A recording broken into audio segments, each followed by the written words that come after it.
இன்று நாம் பேசப்போகும் திரைப்படம் தமிழ் சினிமா வரலாற்றில் ஒரு தனித்துவமான இடத்தை பிடித்திருக்கிறது. அதுதான் 1990ஆம் ஆண்டு வெளியான சத்ரியன். இந்த படத்தின் செராக்ஸ் காப்பி தான் 2016இல் தளபதி விஜய் நடிப்பில் வெளிவந்த திரைப்படம் என்பது குறிப்பிடத்தக்கது. கேப்டன் விஜயகாந்தியின் திரைப்பயணத்தில் ஒரு கல்ட் கிளாசிக் என்று இதை உறுதியாக சொல்லலாம். சுபாஷ் இயக்கத்தில் வெளிவந்த இந்த திரைப்படம் இன்றும் பலரின் மனதில் நீங்கா இடம் பிடித்திருக்கிறது.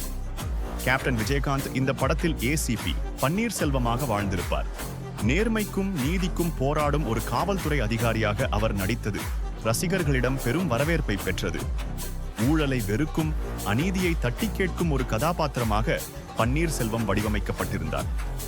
கேப்டன் விஜயகாந்தியின் தனித்துவமான உடல் மொழியும் கோபமான காவல்துறை அதிகாரி தோற்றமும் இதில் கச்சிதமாக பொருந்தி போயின. அவரது ஒவ்வொரு அசைவும் வசன உச்சரிப்பும் ரசிகர்களை வெகுவாக கவர்ந்தன. திரையரங்குகளில் அவரது காவல்துறை சீருடை அணிந்த முதல் காட்சிக்கு எழுந்த விசில் சத்தங்கள் இன்றும் என் காதுகளில் ஒலிக்கின்றன. பன்னீர்செல்வம் கதாபாத்திரம் கேப்டன் விஜயகாந்தை மக்கள் மனதில் ஒரு நேர்மையான காவல்துறை அதிகாரியாக நிலைநிறுத்தியது. இது வெறும் ஒரு கதாபாத்திரம் அல்ல, அது ஒரு பிம்பம். சத்ரியன் திரைப்படத்தின் மற்றொரு தூண் வில்லன் அருமை நாயகம். இந்த கதாபாத்திரத்தில் மலையாளத்தின் ஜாம்பவான் நடிகர் திலகன் நடித்திருந்தார்.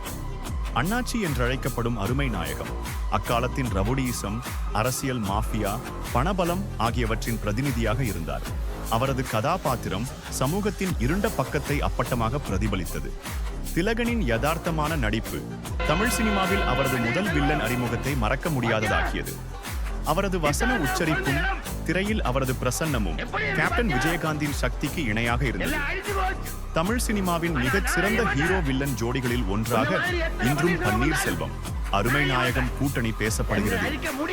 இருவரின் மோதல் காட்சிகளும் வசன பரிமாற்றங்களும் படத்திற்கு பெரும் பலம் சேர்த்தன. சத்ரியன் திரைப்படத்தின் வெற்றிக்கு இசைஞானியின் இசை ஒரு முக்கிய காரணம். அவரது பின்னணி இசை படத்தின் ஒவ்வொரு காட்சியையும் உயிர்ப்புடன் வைத்திருந்தது. கேப்டனின் அறிமுக காட்சிகளுக்கும் அண்ணாச்சியின் வில்லத்தனமான காட்சிகளுக்கும் இசைஞானி கொடுத்த பின்னணி இசை ரசிகர்களுக்கு சிலிர்ப்பை ஏற்படுத்தியது. அது வெறும் இசை அல்ல, அது ஒரு உணர்வு. மாலையில் யாரோ போன்ற இனிமையான பாடல்கள் படத்தின் உணர்வு பூர்வமான தருணங்களுக்கு மெருகூட்டின. சண்டை காட்சிகளுக்கும் உணர்ச்சி பூர்வமான காட்சிகளுக்கும் பொருத்தமான பின்னணி இசையை அவர் வழங்கினார். இசைஞானியின் இசை சத்ரியன் திரைப்படத்திற்கு ஒரு தனி அடையாளத்தை வழங்கியது. அது படத்தின் ஆன்மாவாகவே இருந்தது. பன்னீர்செல்வம் ஒரு நேர்மையான காவல்துறை அதிகாரி. பல வருடங்களாக அண்ணாச்சி அருமை நாயகத்தின் குற்றச் செயல்களுக்கு ஆதாரங்களை திரட்டி அவரை சிறையில் அடைக்கிறார். அதனால் அண்ணாச்சி பழிவாங்க திட்டமிடுகிறார். பன்னீர்செல்வத்தின் மனைவி ஜெயாவை கொடூரமாக கொன்றுவிடுகிறார். இது பன்னீர்செல்வத்தின் வாழ்க்கையை புரட்டி போடுகிறது. மனைவியின் மரணத்தால் மனமுடைந்த பன்னீர்செல்வம் தனது காவல்துறை வேலையை ராஜினாமா செய்கிறார். தனது குழந்தைகளுடன் ஒரு சாதாரண வாழ்க்கை வாழ அவர் முடிவெடுக்கிறார். இந்த சூழலில் பானு அவர்களின் வாழ்க்கையில் நுழைகிறார். அவர் குழந்தைகளுடன் பாசமாக பழகி பன்னீர்செல்வத்திற்கு ஆதரவாக இருக்கிறார். சிறையிலிருந்து விடுதலையாகும் அண்ணாச்சி தனக்கு ஏற்பட்ட அவமானத்தை மறக்கவில்லை. பன்னீர்செல்வத்தின் வீட்டையும் அவரது குழந்தையையும் தாக்குகிறார். இந்த தாக்குதல் பன்னீர்செல்வத்தை மீண்டும் காவல்துறை சீருடை அணிய தூண்டுகிறது. நீதி நிலைநாட்டப்பட வேண்டும் என்ற அவரது உறுதி மீண்டும் எழுகிறது. படத்தின் உச்சக்கட்ட காட்சியில் கேப்டன் விஜயகாந்தும் திலகனும் நேருக்கு நேர் மோதும் சண்டை காட்சி இடம்பெறும். அது ஒரு மறக்க முடியாத மோதல். அண்ணாச்சி தனது செயல்களுக்கு தகுந்த தண்டனையை பெறுகிறார். பன்னீர்செல்வத்தின் கதாபாத்திரம் ஒரு முழுமையான வட்டத்தை அடைந்து நீதி நிலைநாட்டப்படுகிறது. சத்ரியன் திரைப்படத்தை சுபாஷ் இயக்கியிருந்தார். இது அவரது முதல் படமாகும். முதல் படத்திலேயே ஒரு முத்திரையை பதித்தார். படத்தின் திரைக்கதையை மணிரத்னம் எழுதியிருந்தார். வசனங்களை வருணன் எழுதியிருந்தார்.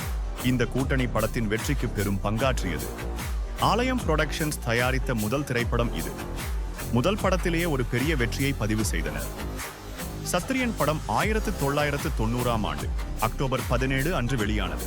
அப்போ அதே நாளில் வெளியான முக்கிய திரைப்படங்கள் மைக்கேல் மதன, காமாராஜன், மல்லுவெட்டி மைனர், அவசர போலீஸ், 100, சிறையில் சில ராகங்கள், அம்மன் கோவில் திருவிழா. இதனால் ஏற்பட்ட பாக்ஸ் ஆபீஸ் கிளாஷ் கூட இருந்தது. ஆனால் சத்ரியன் வெற்றி பெற்றது. பிளாக் பஸ்டர் ஆகி கல்ட் ஸ்டேட்டஸ் அடைந்தது. சத்ரியன் ஒரு திரைப்படம் மட்டுமல்ல, அது ஒரு உணர்வு. நேர்மை, நீதி, பழிவாங்கல், குடும்ப பாசம் என பல உணர்வுகளை ஒருங்கே கொண்ட ஒரு காவியம்.